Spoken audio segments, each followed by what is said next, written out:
നാളെ നിയമസഭയിലേക്ക് മാർച്ച് നടത്താനിരിക്കെ സെക്രട്ടേറിയറ്റിന് മുന്നിലെ ആശാ വർക്കേഴ്സിന്റെ സമരപ്പന്തൽ അഴിച്ചുമാറ്റി പോലീസ്.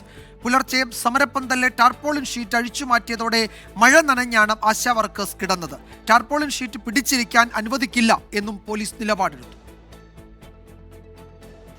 തിരുവനന്തപുരം നഗരത്തിൽ അർദ്ധരാത്രിയിൽ പെയ്ത ശക്തമായ മഴയിൽ നിന്ന് രക്ഷ നേടാനാണ് ആശാ വർക്കേഴ്സ് ടാർപോളിൻ കെട്ടിയത്. സെക്രട്ടേറിയറ്റിന് മുന്നിലെ സമരപ്പന്തലിൽ കെട്ടിയ ടാർപോളിൻ പോലീസ് അഴിപ്പിച്ചു. ഇത്ര ഭയങ്കര നഷ്ടം നിങ്ങൾക്ക് ഇങ്ങനെ വന്ന് പറയാൻ നിങ്ങൾക്ക് എങ്ങനെ മനസ്സനുവദിച്ചു?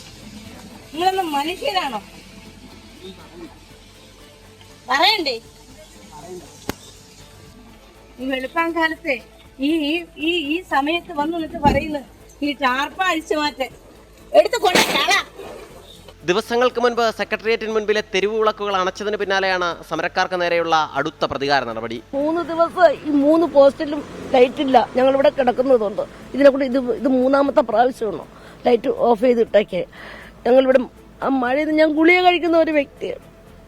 കിടന്ന മഴ മറ്റെല്ലാം അഴിച്ചു മാറ്റി നനഞ്ഞു കുളിച്ച് ഉറങ്ങാൻ പോലും പറ്റില്ല. രാവിലെ മഴ നനയാതിരിക്കാൻ തലയിലൂടെ ടാർപാളിൻ മൂടിയിരിക്കാനുള്ള ശ്രമവും പോലീസ് വിലക്കി.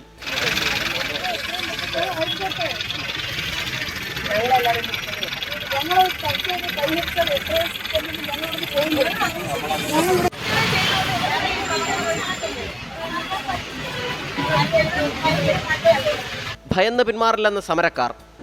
ചാനലുകളുടെ സർവൈലൻസിൽ തന്നെയാണല്ലോ ഇവിടെ ഇരിക്കുന്നത്. ഞങ്ങളാരും ഭയക്കുന്നില്ല. സർക്കാർ നന്നായിട്ട് ഭയന്നിട്ടുണ്ട്. അതുകൊണ്ടാണ് ഇത്തരത്തിലുള്ള കാട്ടിക്കൂട്ടലുകളെല്ലാം നടത്തുന്നത്.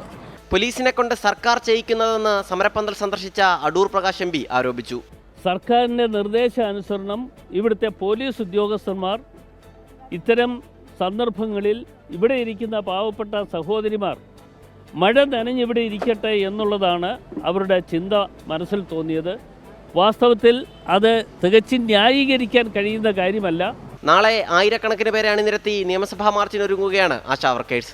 സമരം ഇന്ന് 21ാം ദിവസത്തിലാണ്. 24 തിരുവനന്തപുരം.